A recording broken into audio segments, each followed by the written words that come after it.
হ্যাঁ, এই মুহূর্তে কোলাঘাট থেকে আমরা আবার বেরিয়ে পড়লাম। এখান থেকে আমরা চার দ্য হেভেন রেস্টুরেন্ট থেকে চা এবং কফি খেলাম। কফিটা 40 টাকা নিল, চাটা 15 টাকা নিল। সেই তুলনায় চাটা ঠিকঠাক ছিল, কফির কোনো টেস্টই পেলাম না। যাই হোক, একটা রেস্টের প্রয়োজন ছিল, তার জন্যই অ্যাকচুয়ালি রেস্ট নেওয়া। ওর প্রচণ্ড ঘুম পাচ্ছিল, তাই ভাবলাম যেটা রেস্ট নিয়েই নিই। যেহেতু দুপুরবেলা খেয়ে দিয়ে বেরিয়েছিল, তো দুপুরবেলা ওর যেহেতু ঘুমানোর একটা অভ্যাস আছে, তার জন্যই আমি আরও রেস্টটা নিলাম, কারণ ও ঘুমে ঢলে পড়ছিল পুরো।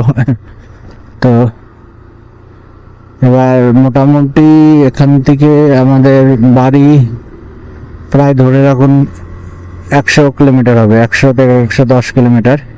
তো এবার গুগল দেখাচ্ছে 3 ঘন্টা। সো এবার পুরোপুরি টান এবার বেরিয়ে পড়বো, আর কোথাও দাঁড়াবো না। একটা কিন্তু খুব প্লেজেন্ট ওয়েদার, সূর্য সবে সবে ডুবেছে, হালকা গরম রয়েছে, বাইক চালালে সেই গরমটা বোঝা যাচ্ছে না। সব মিলিয়ে খুব সুন্দর একটা অভিজ্ঞতা হচ্ছে।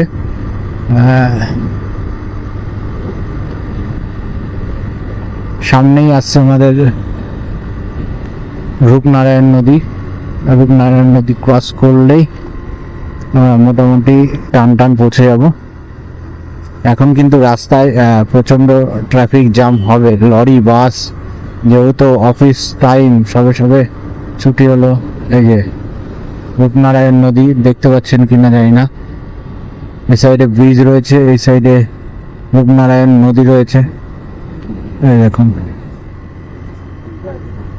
এবার টান আমরা বেরিয়ে যাব, সামনে আর কোথাও দাঁড়াবো না।